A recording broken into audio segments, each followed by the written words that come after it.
specific गोटे गणमाध्यम अच्छा जो गुड़ाक कि आमको टार्गेट करिया भलिया एति आसुचंती पचारुचंती रास्ता रे कोन हेची कुह तमे एमती आमे कोन हेची जहा हेबार कथा तो हे जेची ऑलरेडी आमे दुखित अछु तो टार्गेट करूछंती ए जिनिसटा भी हमको पसंद लागो नाही एवं भलो लागो नाही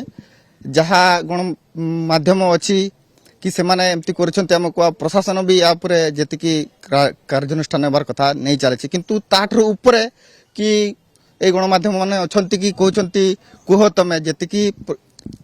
अछि प्रोसेसिंग तार हेबार चली किंतु स्पेसिफिक आसुचंती केमती पचारछंती हमको कुह या विरुद्ध रे कुह आमे कोन कहबो एते हमर थर्ड एंड सेमेस्टर चली तो या पर भी बहुत इफेक्ट पड़ुछि पिलांको पर हमर भी स्पेसिफिकली मते भी एमती लागुछि कि घरु कॉल करूछंती गारू कॉल करूछंती तमर कोन चली सेडी कोन होछि कोन एमती आदिवासी पिलामानको पई कोन करछंती समाचार या ऊपर तो किछि कहनांती ए गणमाध्यम या को प्रचार करो